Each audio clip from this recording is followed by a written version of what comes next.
Bien, il est 19 heures, donc je vais vous proposer de commencer, mais qu'il est bon de vous entendre échanger les uns les autres. C'est quand même plus agréable que la visioconférence. Alors bonsoir à tous. Je vais donc faire appel pour constater que nous avons ce soir le quorum qui va nous permettre ainsi de délibérer pour notre conseil municipal de ce 30 septembre 2021. Je rappelle d'ailleurs que nous sommes filmés comme les deux séances précédentes et qui sera ensuite retransmis sur le site de la ville. Vous demandez évidemment de mettre vos portables en sourdine notamment, ou voire même de les éteindre, puisque nous allons être concentrés sur ce que nous allons dire et sur nos débats. Je vais donc faire l'appel. Donc je suis présent. Nathalie Lecordier me donne pouvoir jusqu'à ce qu'elle arrive, puisqu'elle est en séance plénière du conseil départemental. Donc parfois ça dure un peu plus longtemps, donc elle devrait arriver en cours de séance. Jean-Marc Chevalier. Présent. Françoise Lacaille-Léné. Présent. Olivier Marical. Présent. Jocelyne Brochard. Présent. Christophe Barré. Présent. Marie Chaillet. Présent. Xavier Auguel. Présent. Marie-France Fouchard. Présent. Isabelle Bergenot. Patrice Renaud. Présent. Philippe Jouet donne pouvoir à Thomas Delaunay. Catherine Recher. Présent. Laurent Capon. Présent. Laetitia Hers. Présent. Jean-Luc Delceau. Présent. Fatima Bouchama. Présent. Céline Secaille. Présent. Quentin Bousse. Présent. Antoine Ojeda. Présent. Thomas Delaunay. Annick Bonneau. Présent. Monique Dubec. Présent. Jean-Christophe Châtelain. Présent. Gilles Thomas. Aude Eragne. Baptiste Boulan et Pascal Guilouet. Eh bien, donc, nous sommes presque au complet pour pouvoir délibérer ce soir. Comme à chaque conseil municipal, il nous faut désigner un secrétaire de séance. La dernière fois, c'est Céline donc, qui était... Voilà. Donc, si vous en êtes d'accord, on va passer à un garçon. On va choisir le plus jeune de l'Assemblée. Si vous en êtes d'accord, Thomas Delaunay, pour être notre secrétaire de séance. Il sera aidé en cela par notre administration, que je remercie donc d'être présente. Est-ce que vous y voyez un inconvénient, donc qui est contre, qui s'abstient, donc à l'unanimité. Alors avant de commencer le conseil municipal, je voudrais que nous ayons une pensée émue à l'adresse d'un grand monsieur qui nous a quittés le 22 juillet dernier, à l'âge de 93 ans. Il s'agit donc de Jean-Claude Guézenec. C'était un homme, vous le savez, de culture. Il était aussi très discret, très humble, mais surtout aussi très engagé dans la vie associative tout court, mais aussi dans la vie de Biorel, puisqu'il avait été, en son temps, conseiller municipal de notre commune. Il était professeur agrégé, il avait créé la filière audiovisuelle du lycée Corneille également. Et puis, durant de nombreuses années, il a été président de l'association biorelaise Archimède Film, et nous en sommes fiers, qui permet d'ailleurs aujourd'hui encore à de nombreux jeunes de vivre leur première expérience cinématographique et qui réalisent des films de prévention, de formation pour les travailleurs sociaux, également la lutte contre les violences faites aux femmes, etc. Et au sein de cette association et au sein même de ce qu'il a pu travailler au niveau du lycée Corneille, eh bien, il y a aujourd'hui des grands professionnels du cinéma qui lui doivent beaucoup aussi. Et donc son humanité, certains ont peut-être vu sa dernière vidéo quelques temps avant sa mort, et son engagement pour la culture et surtout pour les jeunes, nous manquerons beaucoup. Lorsque j'avais été élu pour la première fois maire en mars 2001, il m'avait envoyé une très jolie lettre où il m'avait expliqué qu'il fallait croire dans nos rêves et qu'il fallait dépasser les clivages et vraiment de travailler pour l'intérêt de toutes et de tous. Et j'ai toujours retenu la leçon. Je l'appelais d'ailleurs le sage quand je pouvais le rencontrer. Donc pour tout cela, et parce qu'il a été aussi au conseil municipal de Biorel, je vais vous proposer donc d'exercer une minute de silence. Je vous remercie.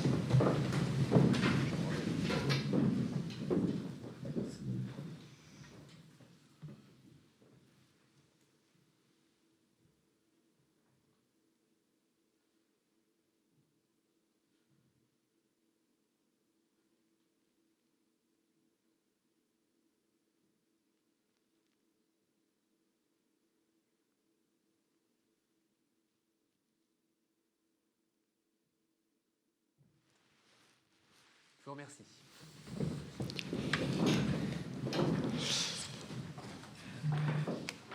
Et puisque la vie continue, il nous faut reprendre nos travaux. Avant de passer aux décisions de délibération, je veux vous faire part d'un courrier que j'ai reçu de Monsieur le ministre de la Santé, donc Olivier Véran, et que je pourrais mettre en copie du conseil municipal, qui a écrit à l'ensemble des maires qui l'avaient interpellé, notamment à la suite de la catastrophe dite Lubrizol, eh bien, pour l'encourager en tout cas à mettre en place un registre de santé et de mieux mesurer l'impact sanitaire de cet événement dramatique qui s'était passé donc le 26 septembre 2019. Donc, Monsieur le ministre de la Santé nous explique dans ce courrier qu'une première étude nommée une étude à l'écoute de votre santé permet de recueillir un certain nombre d'informations et de ressentis de la population, qui a été fait en juillet 2021 et qui a été publié, qui démontre un certain nombre d'impacts en tout cas, même si il semble bien que les problématiques de santé n'aient pas dépassé les seuils notamment fixés par l'OMS et chez nous par l'ARS. Malgré tout, on nous explique qu'une seconde étude s'intéressera plus particulièrement au suivi des données d'activité de soins à moyen et long terme et reposera sur une exploitation du système national de données de santé. Donc il semble vouloir s'engager vers une évaluation plus précise et plus longue dans le temps des impacts de ce drame industriel. Donc un certain nombre d'études devraient encore continuer à être réalisées. Ça a été le cas, d'ailleurs, il faut le dire, sur nos jardins familiaux aussi, où un certain nombre de prélèvements ont été réalisés et les résultats ont été communiqués à l'association des jardins familiaux et elle a été notamment communiquée, Marie Chaillet y était également, à l'Assemblée générale. Donc nous restons évidemment vigilants par rapport donc, à cette catastrophe, mais il importe aussi, et la métropole y travaille beaucoup, pour tenter évidemment à la fois de donner une meilleure culture du risque aux populations, bien sûr aux acteurs économiques eux-mêmes, aux industriels d'une part, et d'autre part de mettre en place un système d'alarme qui soit suffisamment efficace pour que chacun sache ce qu'il faut faire au moment d'un drame, au moment d'une explosion, ou au moment en tout cas d'un fait de ce type, de catastrophe industrielle, pour être prévenu rapidement, pour savoir s'il faut au contraire se confiner ou au contraire partir le plus loin possible, ou en tout cas de nous donner un certain nombre de consignes sanitaires à tenir au moment de ces catastrophes. Donc je dirais que si cette catastrophe, qui ne démontre pas, en tout cas pour le moment, de décès, il n'y en a pas eu le jour même, et pour l'instant pas d'autres décès liés à cette catastrophe, elle nous démontre malgré tout que nous devons travailler sur ces risques en prévention et suivre aussi, suite à cette catastrophe, l'ensemble de la population. En tout cas, les maires réunis de la métropole autour de ces questions-là, qui sont notamment pilotées par la maire de Petit-Quevilly, Charlotte Goujon, eh bien, nous sommes très vigilants par rapport à cet environnement, par rapport à cette culture du risque, pouvoir alerter si nécessaire et donner de l'information à nos habitants.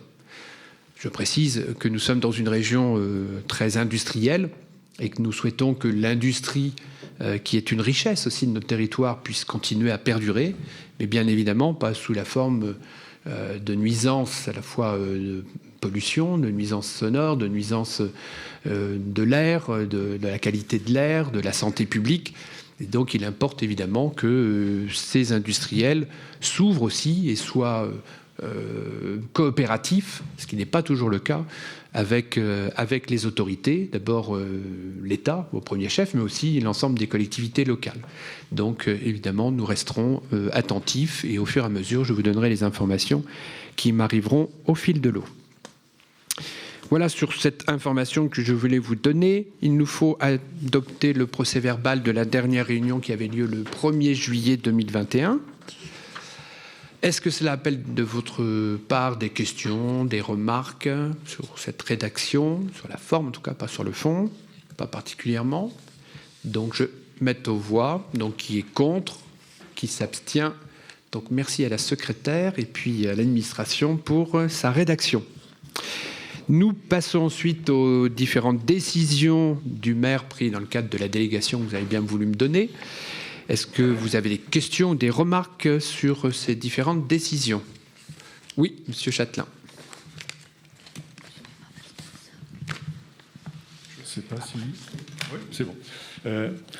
Par rapport au prêt de 350 000 euros qui a été contracté, j'avais trois remarques. Une sur l'opportunité de la dépense, deux sur les conditions de sa réalisation. Il y a des travaux très importants qui sont en cours, là, actuellement, sur la place. Cet argent public a été estimé à un moment donné, puisqu'on a fait une estimation de ces travaux, et puis c'est en cours. Et je suis étonné que le delta entre l'estimation initiale et puis les vrais besoins se monte à une telle somme. C'est-à-dire qu'on ait pu effectivement arriver à quelques milliers d'euros ou à quelques dizaines de milliers d'euros, c'est tout à fait normal. Avec un delta de 350 000, peut se poser des questions. Et donc, pourquoi faire finalement, hein? Est-ce que c'est pour... Ne me dites pas que c'est pour électrifier la place, pour installer des bornes électriques. Ce serait peut-être un petit peu cher. Toutes ces remarques, elles découlent toujours de la même question qui revient depuis votre installation comme maire, au moment où vous avez fait voter un plafond très important de dépenses, un plafond trop élevé, à mon avis, pour un homme seul, puisqu'il n'y a pas eu d'instance qui puisse permettre d'apporter ces réponses, de vous conseiller aussi sur les besoins, l'évaluation de ces besoins, le chiffrage, etc. Donc, la dernière remarque, c'est par rapport à l'établissement bancaire, prêteur. Vous nous dites que, on le verra plus loin, vous nous dites que c'est l'offre qui est la mieux disante financière. Je suis tout prêt à vous croire. Néanmoins, on n'a pas d'informations, toujours à cause du fait que vous soyez seul à le décider, qu'il n'y ait pas d'instance d'informations. On ne sait pas s'il y a eu mise en concurrence, avec quel autre établissement, quelles ont été les offres formulées et quels sont les critères de sélection qui ont été les vôtres pour départager les avantages et les inconvénients. Voilà. Donc ces remarques, elles découlent toujours de la même chose et je crois je les reformulerai pendant toute la mandature si les choses ne changent pas. Voilà pour mes remarques. Merci. Est-ce qu'il y a d'autres questions, d'autres remarques? Annick Bonneau, oui. Oui, moi je voulais rajouter une chose. Quand on a regardé effectivement le tableau d'amortissement d'emprunt, on s'aperçoit qu'il y a un taux d'intérêt qui est particulièrement faible. Donc c'est quand même assez étonnant. Moi je me pose la question. C'est 0,6%, c'est quand même... c'est presque des taux négatifs, comme il pourrait y en avoir éventuellement. Mais moi, je me posais la question, pourquoi ne pas utiliser ces taux aussi bas pour essayer de renégocier des emprunts qu'on a déjà pris et pour lesquels il y a des encours qui sont encore relativement importants, avec des taux d'intérêt qui sont très élevés, notamment par rapport à ce taux d'intérêt-là. Donc, ça peut peut-être se voir avec le tableau des emprunts qu'on peut avoir dans le compte administratif. Merci. Voilà. Est-ce qu'il y a d'autres questions, d'autres remarques? Pas particulièrement. Est-ce que Olivier Marical veut... oui. Au moins sur la partie prêt. Oui, alors... Ça marche bon. Sur la partie prêt de la Banque Postale.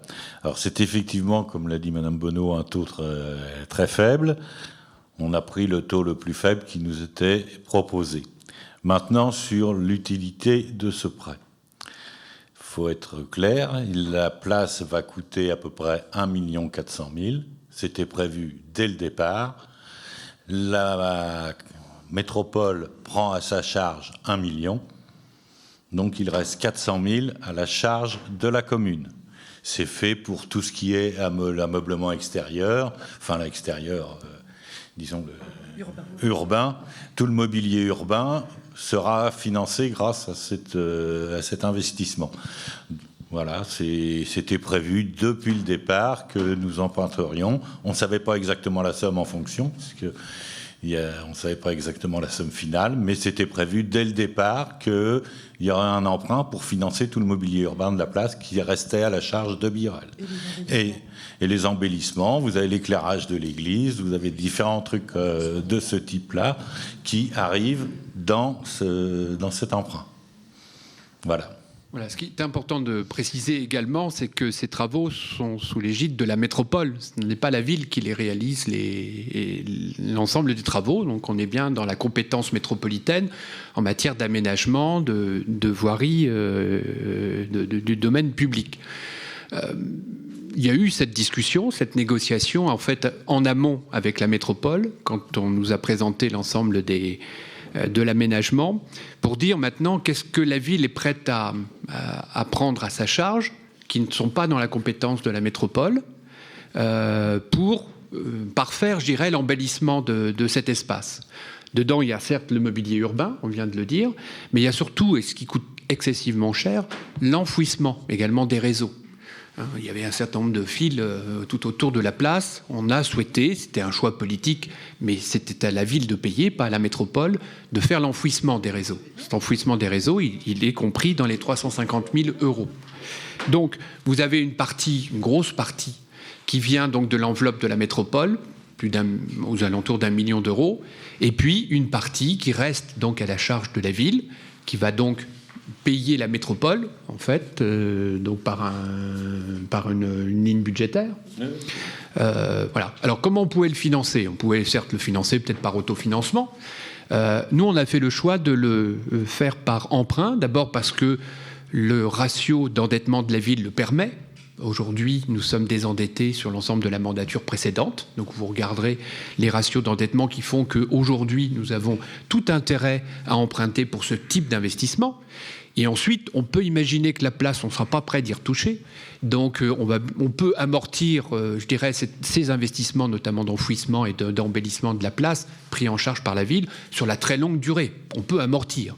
Et donc, il vaut mieux, plutôt que de sortir sur notre autofinancement ici, une somme importante pour la place de l'église, il valait mieux emprunter. Et comme le dit Annick Bonneau, donc à des taux très faibles. Donc on a tout intérêt à le faire aujourd'hui à des taux qui sont effectivement faibles. Ensuite, on a simplement fait un cahier des charges pour dire, nous, c'est 350 000 € sur 15 ans. Combien est-ce que vous nous faites ? Donc on a interrogé effectivement 7-8 banques, peut-être. On a interrogé exactement la Caisse d'épargne, le Crédit Agricole et la Banque des Territoires. La Banque des Territoires, c'était hors de prix, c'est parce que les petits dossiers ne les intéressent absolument pas. Et après, il y avait une concurrence entre le Crédit Agricole et la Caisse d'épargne. Et on a pris la Banque Postale et on a pris le taux le moins élevé, dans les mêmes conditions. Voilà, donc il n'y a pas eu beaucoup d'analyse de fait. On a pris celui qui nous prenait le moins cher en termes de taux, précisément. Voilà. Je voudrais également rajouter une chose.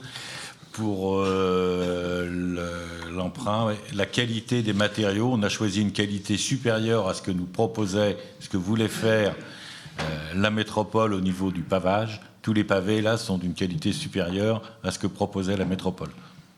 Ça a un coût qui est à notre charge également. Voilà, c'était aussi parce qu'on considère qu'on ne retouchera pas la place avant des décennies. On voulait quelque chose qui dure dans le temps et qui soit joli aussi. Après, c'est subjectif. Certains peuvent dire que ça ne l'est pas, mais ça, c'est un autre débat. Mais en tout cas, la participation de la ville s'élevait à ce niveau-là. Ensuite, les travaux, évidemment, sont orchestrés par la métropole. Voilà, pour répondre donc sur cette décision. Je vous propose maintenant de passer aux délibérations. Vous aviez sur d'autres décisions. On vous écoute. La suivante, sur les translucides des cours de tennis, là, vous avez effectivement prévu de faire des travaux de rénovation. Les translucides, effectivement, sont en mauvais état. Moi, je me pose la question de savoir si vous avez fait une étude sur l'installation éventuellement de panneaux photovoltaïques sur ce toit. puisque l'emplacement est quand même relativement intéressant et ça permettrait de faire des économies d'énergie potentielles. Et autre question, est-ce qu'il est prévu de raccorder ce bâtiment au réseau de chaleur, qui n'est quand même pas très loin ? Alors, ni l'un ni l'autre n'est prévu pour le moment, en tout cas. On est en train de passer par la CEREMA pour faire un diagnostic des performances énergétiques de nos bâtiments.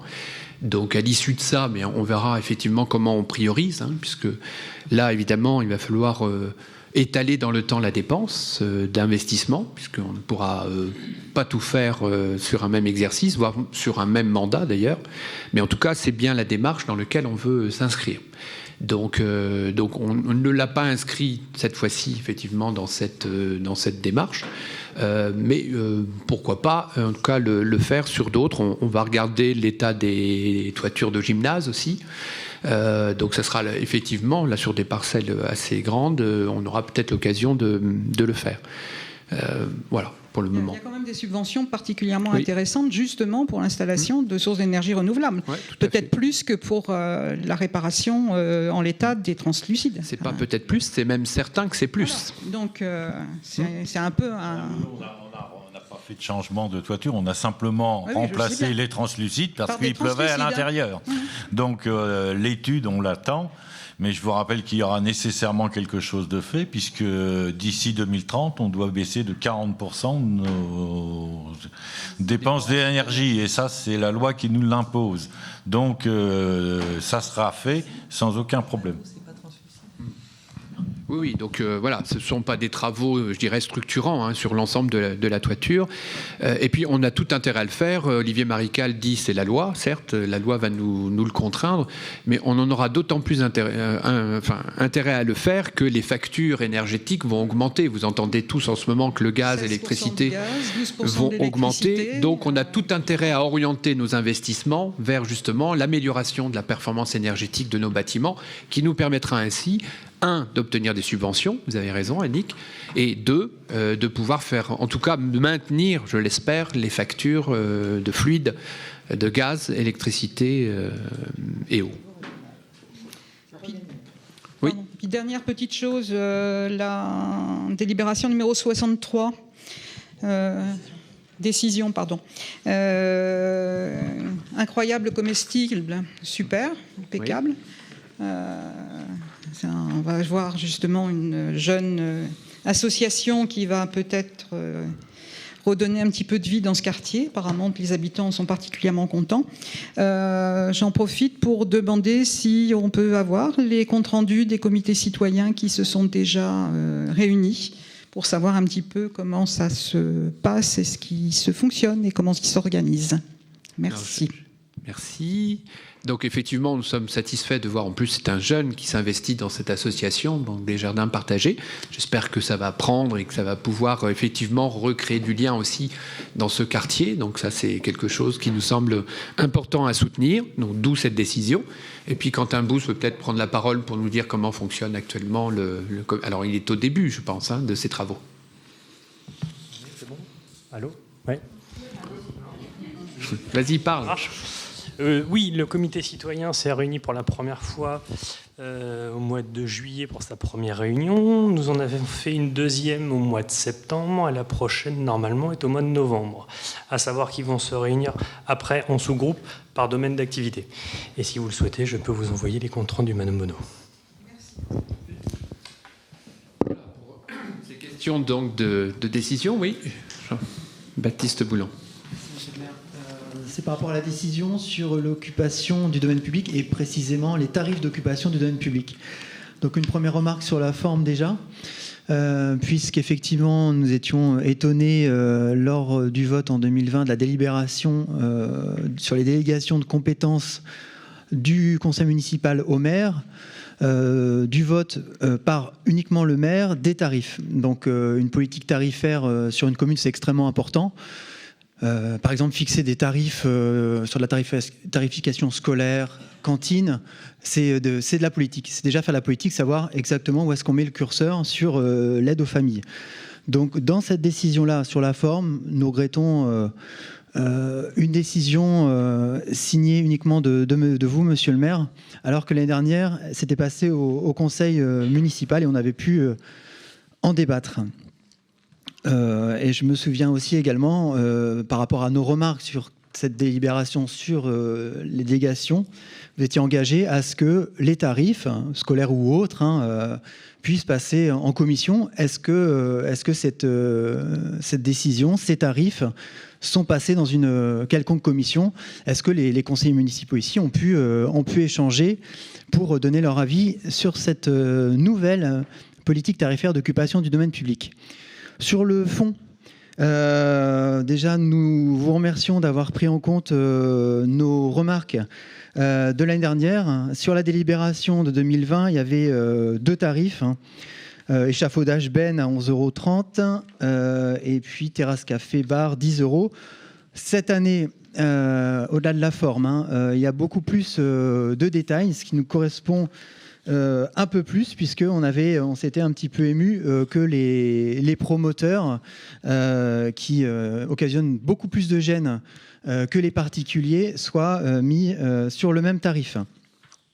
Nous avions aussi évoqué le fait pour les commerçants de savoir s'il y avait une gratuité qui avait été appliquée l'année dernière. Nous vous posons la même question aujourd'hui. Ils sortent à peine de la période de crise sanitaire Covid.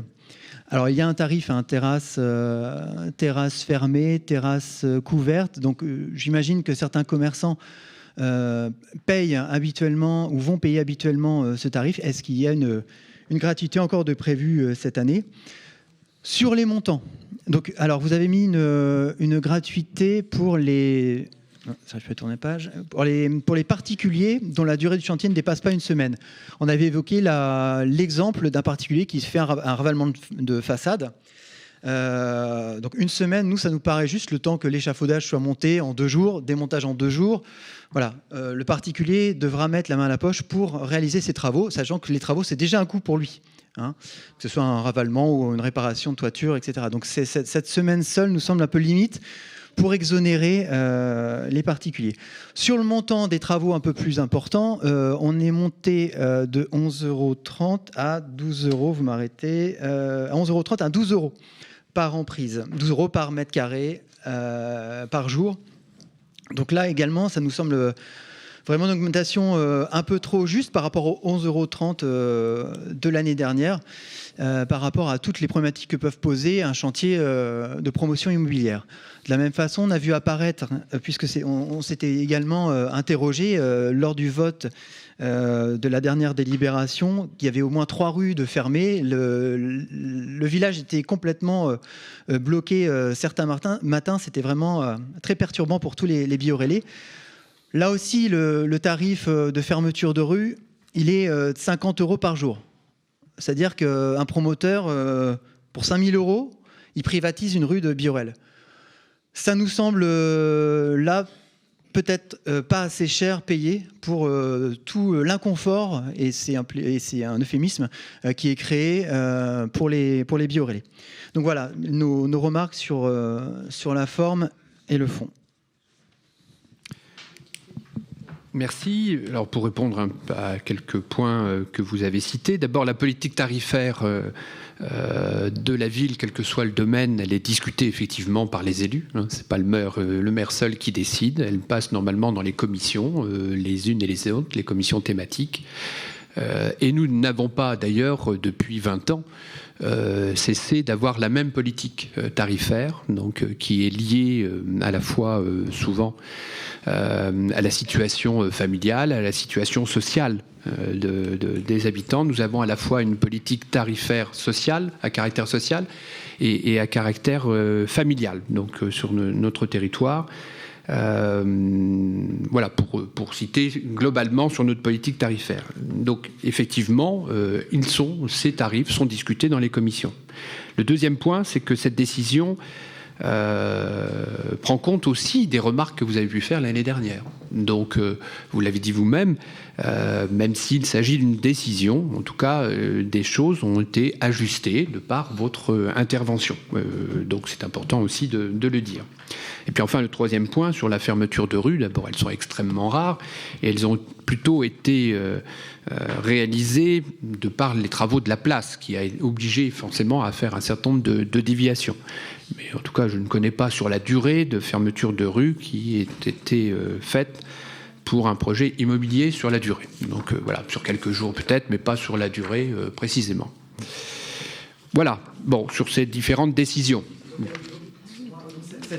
Cette décision est passée en commission, il y a des élus qui ont changé dessus. Je suppose, oui. En tout cas, si ça ne l'a pas fait, je souhaite qu'elle le soit à chaque fois qu'on passe. Si l'année prochaine, je ne pense pas que ça a été le cas, si l'année prochaine c'était possible de le faire. Voilà, et effectivement, il y a des rues fermées régulièrement. Voilà, les chantiers, je pense qu'ils vont reprendre. On avait Bizet, on avait Georges Joliot. Pas des rues complètement. Enfin, moi, je ne connais pas de rues qui sont fermées pendant. J'en connais à Rouen, des rues qui sont fermées à la circulation. Sur Biorel, je doute. Dont acte. Vous regardez le tarif de Rouen, vous vous apercevrez de la différence avec Biorel. Oui. Comparé avec d'autres communes. Bon. C'est aussi pour les particuliers. Pour les particuliers aussi. Bon, en tout cas, ces décisions sont prises, encore une fois, avec l'ensemble des élus. Je vous propose maintenant de passer aux décisions et la première, aux délibérations après les décisions. Alors c'est l'occasion pour moi, puisque je ne l'ai pas fait encore, de vous dire que nous avons donc changé de directeur général des services, et je voudrais présenter Jean-Baptiste Leclerc, qui est situé derrière moi, donc en qualité de directeur général des services de la ville de Biorel. Et il a été décidé, ça a été dans la négociation, dans la discussion aussi, de lui attribuer donc un véhicule de fonction qui va être mis à disposition permanente et exclusive en raison de sa fonction, donc de directeur général des services. Il constitue évidemment un avantage en nature qui doit faire l'objet d'une délibération nominative. L'évaluation de l'avantage en nature s'effectuera sur la base d'un forfait annuel, je dirais comme cela se fait en pareil cas fiscalement. Cette attribution fera l'objet aussi d'une délibération ou d'une décision. Je vous propose donc d'attribuer un véhicule de fonction de DGS et de retenir le mode d'évaluation forfaitaire pour le calcul de l'avantage en nature, et ainsi donc d'adopter cette délibération. Est-ce qu'il y a des questions ou des remarques ? Madame Dubec, oui.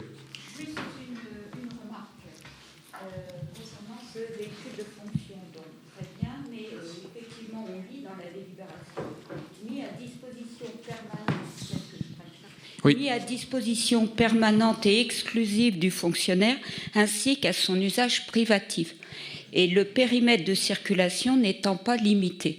Donc nous, c'est juste une interrogation. Nous sommes étonnés que ne soient pas mentionnées des limites sur l'usage privatif.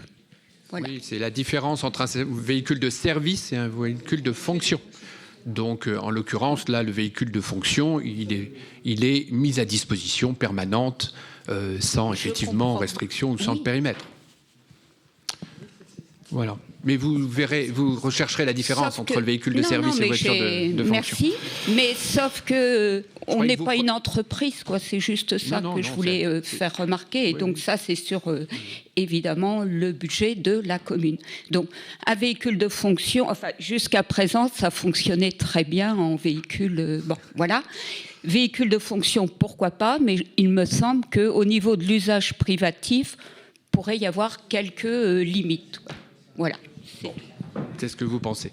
Je pensais que vous preniez le micro pour lui souhaiter la bienvenue. Mais c'est pas grave. Mais vous l'avez fait individuellement. La bienvenue, voilà. Merci. Voilà, je vais mettre aux voix cette délibération. Annick Bonneau, oui.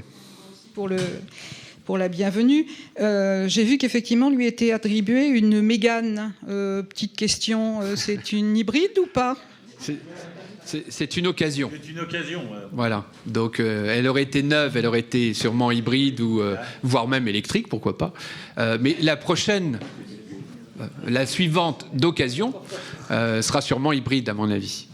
D'accord. Et il y a une station de rechargement dans la mairie pour les véhicules électriques ? Pas encore, mais ça va Et venir. sur la place non plus ?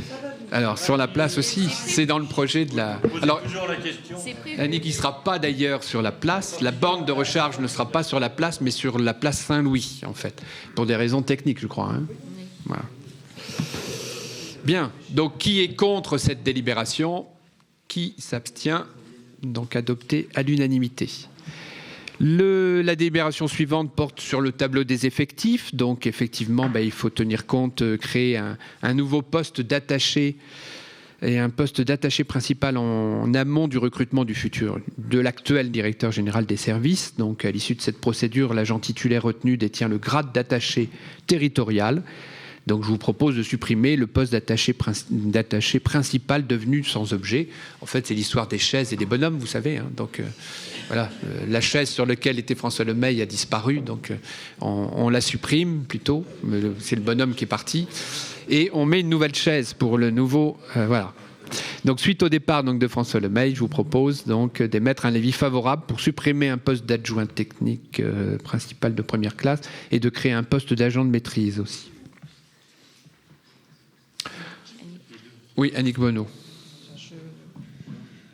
J'en rajoute encore une petite partie. Est-ce qu'on pourrait avoir un organigramme actualisé des services de la mairie? Parce qu'avec les entrées, les sorties, etc., on aimerait bien avoir un état de... Parce que les fonctions nominatif, oui, mais qu'on sache un petit peu quel nombre de personnes sont employées par service. Merci. Donc là, je vais jusqu'au bout. Hein, je vous parlais donc entre François Lemay et Jean-Baptiste Leclerc. Mais c'est aussi M. Mangui, qui est également notre chef de la cuisine centrale. Hein, donc en fait, c'est celui de poste d'adjoint technique principal qu'on supprime pour créer celui d'agent de maîtrise. Donc le chef de la restauration. Est-ce qu'il y a des votes contraires? Des abstentions? Donc adopté à l'unanimité. Ensuite, vous savez que nous sommes une collectivité, pas une entreprise, n'est-ce pas, Monique Dubec? Et donc, nous devons recruter par voie de mutation, éventuellement, des agents lorsque, comme nous allons l'avoir au service des finances, un départ par voie de mutation, justement, d'un agent. On a effectivement lancé un appel à candidature qui n'a pas donné satisfaction en tant que tel auprès des fonctionnaires qui avaient pu répondre à cet emploi. Et donc, à l'issue de la procédure de recrutement, le choix s'est porté sur le recrutement d'un agent contractuel, que nous connaissions ici d'ailleurs. Donc, je vous propose l'établissement d'un contrat à durée déterminée d'une durée de 3 mois, qui pourra être ensuite prolongé si la personne donne satisfaction, à la place donc d'un agent de la fonction publique territoriale. Est-ce que vous avez des questions ou des remarques sur cette délibération? Donc, qui est contre? Qui s'abstient? Donc, elle est adoptée à l'unanimité. On passe ensuite donc à la délibération suivante qui porte sur la création d'une commission pour les marchés à procédure adaptée. Effectivement, on a pu s'apercevoir la semaine dernière, nous avons certes une CAO, une commission d'appel d'offres, mais que nous n'avions pas une commission consultative qui peut intervenir lorsque les procédures sont adaptées afin d'assister notamment le pouvoir adjudicateur que possède le maire dans sa prise de décision. Nous l'avons fait il y a une semaine ou deux pour faire le choix de l'assistance à maîtrise d'ouvrage pour la nouvelle salle polyvalente que nous voulons construire. Le maire, cette fois-ci, effectivement, par décision, aurait pu prendre la décision seul dans son coin. J'ai préféré réunir en fait la commission technique, je crois que c'était la commission technique que nous avons réunie, pour faire le choix donc, de cette assistance à maîtrise d'ouvrage. Mais le mieux, évidemment, serait de le faire peut-être dans un cadre un peu plus précis. C'est ce que je vous propose là, d'avoir une commission pour les marchés à procédure adaptée pour que vous puissiez être consultés au moment donc, des choix à faire dans le cadre de ce type de marché. Voilà, donc je vous propose comme composition, en fait, de retenir celle de la CAO pour cette commission-là. Donc, si on retient la commission d'appel d'offres pour créer cette commission à procédure adaptée, eh bien, comme titulaire, je vous propose Olivier Marical, Jocelyne Brochard, Jean-Marc Chevalier, Françoise Lacaille-Léné et Monsieur Châtelain. Et comme suppléant, donc, Madame Recher, Monsieur Bousse, Monsieur Ojeda, Monsieur Renaud et Monsieur Boulan.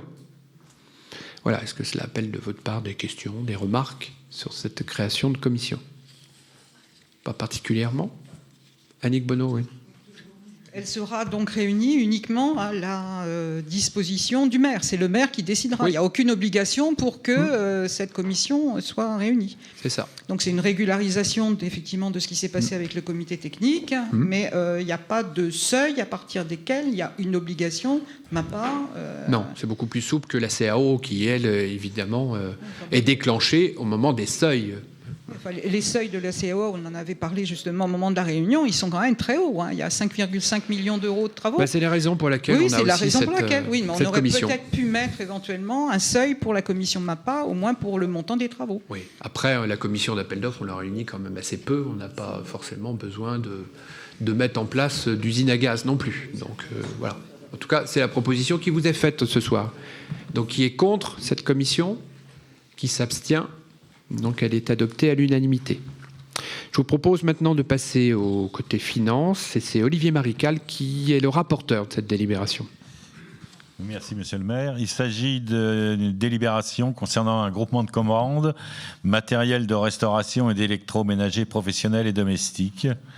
Donc, je vous propose que la commune de Billorel s'associe à un groupement de commandes initié par la ville de Rouen et comprenant plusieurs communes et établissements publics de la métropole afin d'obtenir des prix intéressants et d'optimiser les achats des matériels de restauration et d'électroménager professionnels et domestiques. Le coordonnateur du groupement sera la ville de Rouen, dont la commission d'appel d'offres sera compétente pour se prononcer sur le futur marché. Le futur marché lancé suite à la constitution du groupement sera un accord cadre à bon de commande d'une durée d'1 an, renouvelable 3 fois. Ainsi, lorsque la commune aura un besoin identifié, les commandes pourront se faire directement auprès du ou des prestataires retenus par la CAO dans le cadre de la consultation par le biais de bons de commande, facilitant la gestion au quotidien. Donc, je vous propose d'adopter la délibération transmise. Avez-vous des questions ? Voilà, c'est important comme délibération, puisqu'on profite effectivement de l'expertise, de la compétence de d'autres collectivités pour s'inscrire et ainsi obtenir sûrement des économies d'échelle aussi sur ce type de marché. Donc nous le ferons autant que faire se peut sur des groupements d'achat de ce type. Est-ce qu'il y a des questions, des remarques ? Pas particulièrement, si.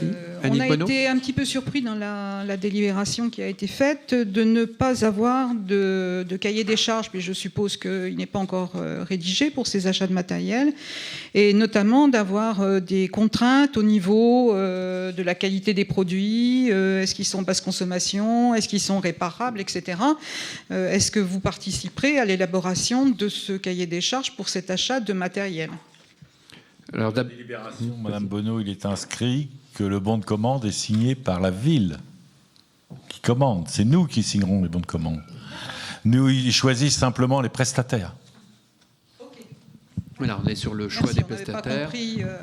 Et donc c'est bien une convention. Là, on n'est pas sur la rédaction d'un cahier des charges avec précisant les références des uns et des autres. Qui est contre cette délibération ? Qui s'abstient ? Donc, elle est adoptée à l'unanimité. Christophe Barré, ensuite, nous présente la délibération suivante. Alors, vas-y, parle. Lancement en procédure d'appel d'offres ouvert de la consultation pour l'achat de denrées alimentaires pour la restauration scolaire. Le marché de fourniture de denrées alimentaires pour la restauration scolaire arrive à échéance le 31 décembre prochain. Il est donc nécessaire de remettre en concurrence les opérateurs économiques par le biais d'une nouvelle consultation en vue de conclure un nouveau marché qui prendra effet au 1er janvier 2022 pour une durée d'1 année renouvelable 3 fois. Le marché prendra la forme d'un accord cadre global à bon de commande pour la fourniture de denrées alimentaires pour la restauration scolaire, exception faite des fruits et légumes frais et des laitages qui seront dévolus via une autre consultation. L'accord cadre à bon de commande n'aura pas de minimum, mais aura un maximum fixé à 150 000 € hors taxes par an, soit 600 000 € hors taxes sur l'ensemble de la durée du marché. La valeur estimée du besoin étant supérieure au seuil de procédure formalisé appliqué au marché de fourniture, à savoir 214 000 € hors taxes, la collectivité doit lancer une procédure d'appel d'offres ouvert. Au regard du rapport qui précède, je vous propose d'adopter la délibération transmise. Avez-vous dit d'une délibération importante, puisqu'elle concerne notre restauration scolaire. Je vous rappelle donc que nous avons, c'est un choix politique de notre part, décidé de garder la régie, la restauration scolaire en régie.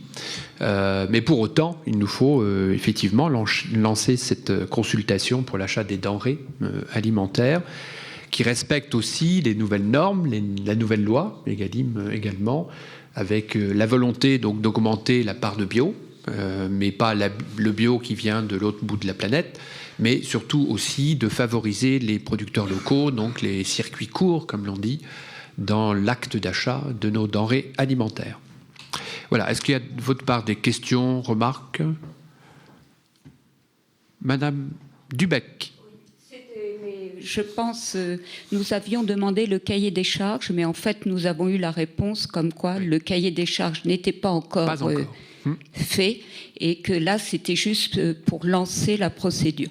Donc, c'était juste, voilà.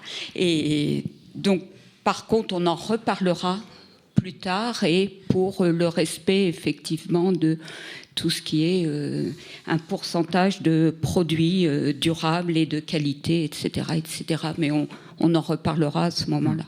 Voilà. Très bien, merci. Annick Bonneau. Pourquoi est-ce qu'il y a une exception qui est faite pour les fruits, légumes et les laitages ? Pourquoi est-ce que ces produits-là ne rentrent pas dans le marché ? Parce que justement, il y a la volonté de... favoriser les producteurs locaux et les circuits courts sur ces produits-là. Notre région est riche en producteurs de fruits et légumes frais et de produits laitiers. Donc c'est une volonté de favoriser les circuits courts pour ces parties-là. Et de le faire nous-mêmes. C'est-à-dire qu'on veut maîtriser cette partie-là. Et on le peut plus facilement sur ce type de produits. Après, sur beaucoup d'autres produits, c'est un groupement, une consultation sur l'ensemble des achats des denrées.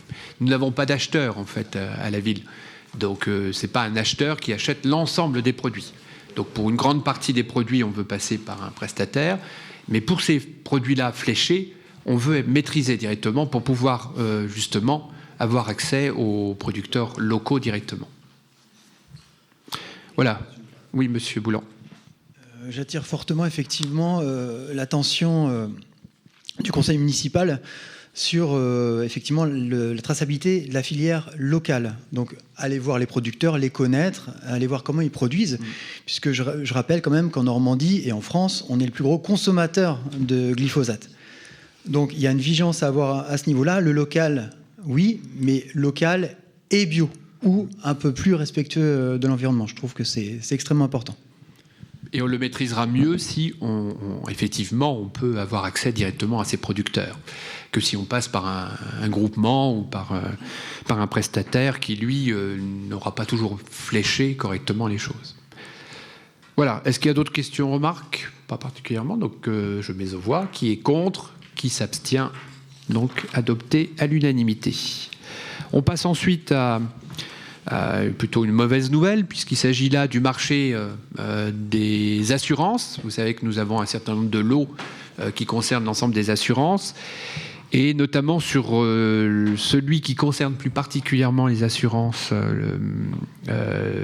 des prestations statutaires, c'est-à-dire liées donc au personnel municipal et aux absences donc pour maladie ou de maladie de longue durée, pardon.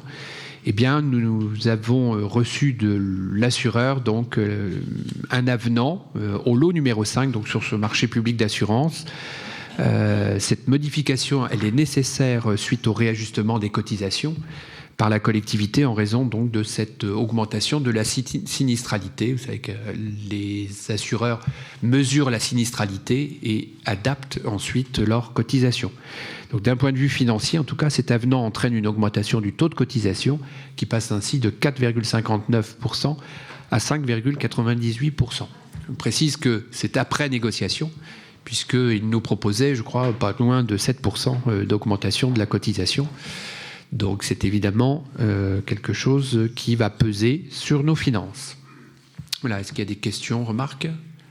Oui, Oui, donc au niveau du bilan social de l'équipe salariée municipale, on nous a transmis un extrait du compte-rendu de comité technique. Je crois qu'il n'y a rien de plus récent. A priori, un document qui va arriver en novembre par le centre de gestion. Donc on va scruter évidemment le document en vue de l'appel d'offres pour la nouvelle assurance qui aura lieu l'année prochaine. Le but, évidemment, donc limiter les augmentations de cotisations dont vous avez parlé, couvrir correctement l'équipe salariée municipale, et puis garantir au mieux l'efficacité de l'équipe dont on parle souvent. Bien, merci. Est-ce qu'il y a d'autres interventions? Pas particulièrement. Donc je mets aux voix qui est contre cette délibération, qui s'abstient. Donc elle est adoptée à l'unanimité. On passe ensuite à l'installation d'un nouveau membre élu qui n'appelle pas de vote, mais simplement donc suite à la démission, vous le savez, de notre collègue Mélanie Clou de son poste de conseillère municipale. C'est Pascal Guidouet qui est installé comme conseiller municipal depuis le 9 juin dernier. Dans le même temps, au 1er janvier, M. Quentin Bousse nous a informé de son intention de quitter le conseil d'administration du CCAS et de se consacrer pleinement donc au comité écologique de Biorel, dont il a la charge. Et en conséquence, je vous propose donc à la place de Quentin Bousse d'installer Pascal Guidouet en tant que membre élu au sein du conseil d'administration du CCAS. Alors il y était déjà, mais en tant que personne qualifiée.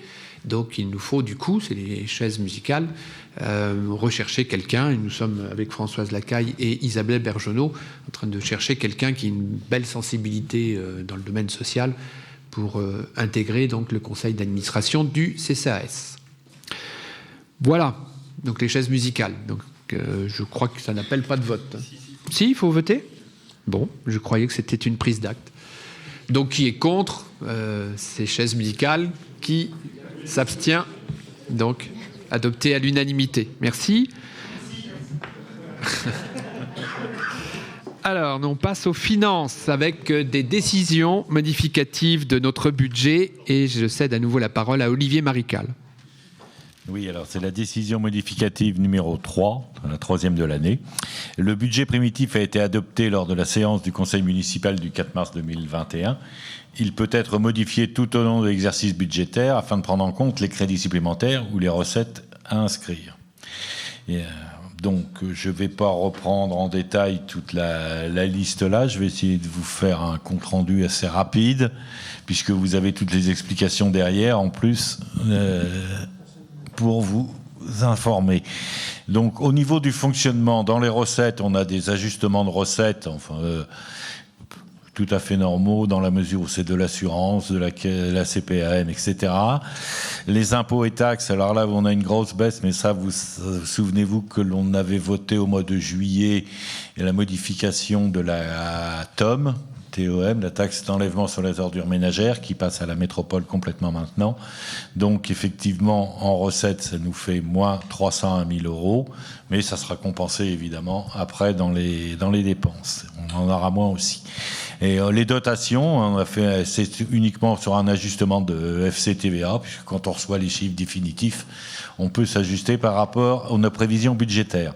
Et l'exceptionnel, c'est les remboursements de sinistres pour 14 000 €.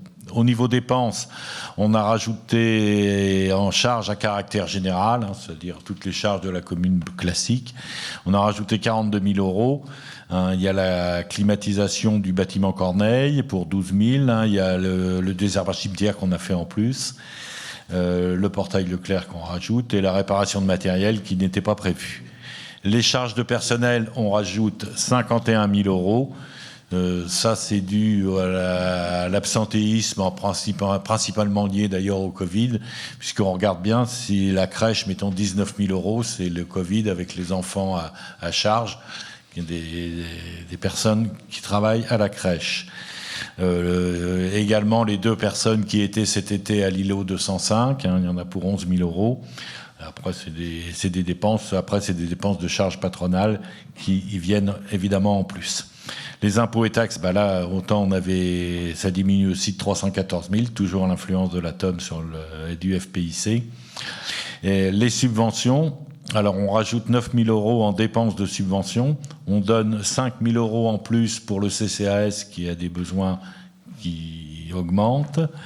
La FNACA, on donne 1 000 €, c'est parce que c'est les 40 ans de la FNACA, cette année, là, prochainement.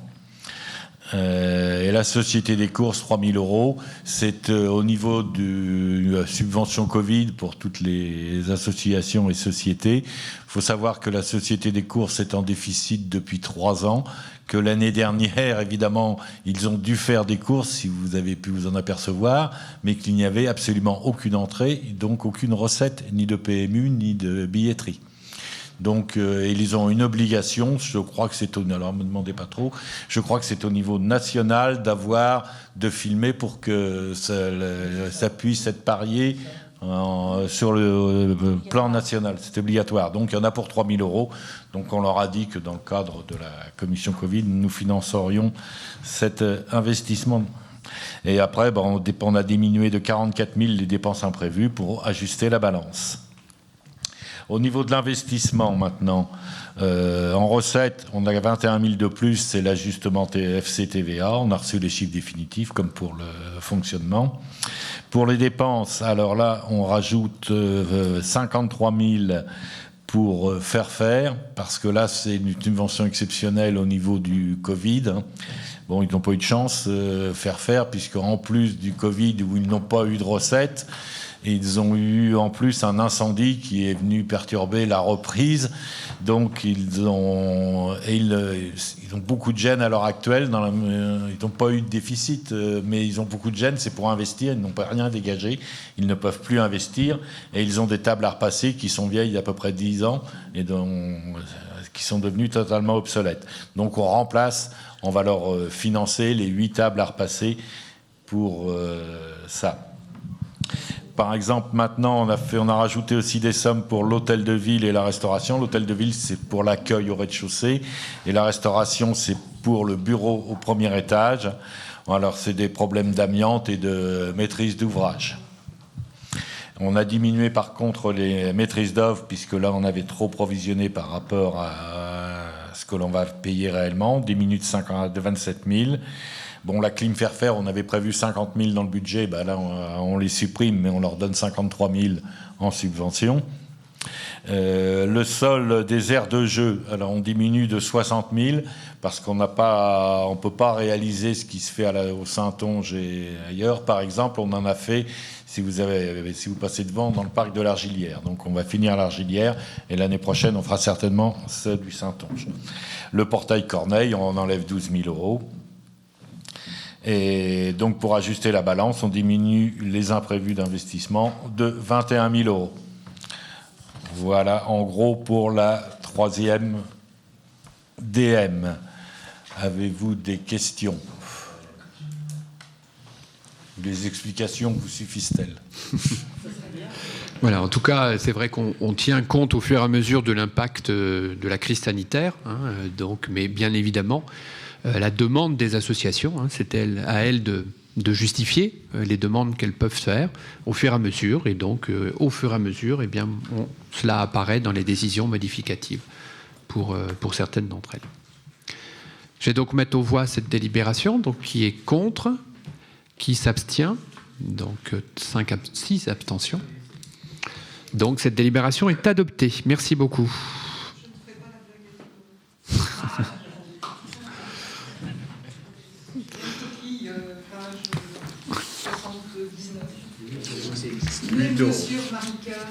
À rectifier. Bon.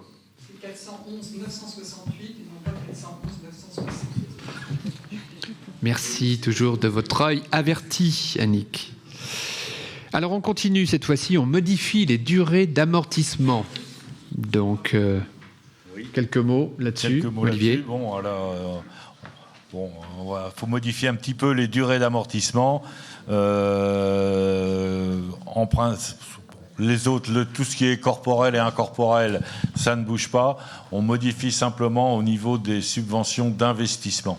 Parce que, en principe, il fallait les amortir sur la durée de vie d'utilisation. Or, pour nous, personnellement, ça ne nous concerne pas. Donc, mais on était obligé, de par la loi, de les amortir. Donc, au lieu de l'amortir sur la durée de vie du bien qui est prévu, on l'amortit sur 1 an et on n'en parle plus. Mettons, je vais prendre un exemple très simple, les tables à repasser de Fairfair, c'est une subvention d'investissement, elle sera amortie sur 1 an. Donc en octobre 2022, on n'en parlera plus. Voilà, peut-être pas en 2022, ou fin 2022, puisque l'amortissement dans le public commence au 1er janvier, n'est pas prorata temporis. Je le rappelle. Voilà, est-ce qu'il y a des remarques sur cette délibération assez technique? Annick Bonneau, oui. Non. Moi, j'aimerais bien avoir une information. Enfin, quand on parlait d'amortissement, on amortissait en général les investissements pour le montant hors taxe. Là, dans le tableau que vous avez indiqué, les investissements vont être amortis sur le TTC. C'est la subvention qui est c'est la subvention que l'on donne.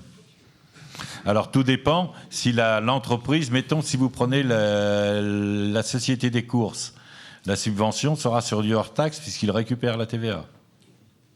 Fairfair ne récupère pas la TVA, ça sera du TTC. D'accord. Voilà la nuance. Ok, merci. Voilà, est-ce qu'il y a d'autres remarques, questions? Non. Donc je vais mettre aux voix qui est contre ces durées d'amortissement, qui s'abstient, donc adopté à l'unanimité. On vient de le dire, donc il y a des subventions exceptionnelles. Oui. Alors là, donc il faut délibérer. Il faut délibérer, oui. Alors là, c'est la subvention dont je vous parlais pour la FNACA.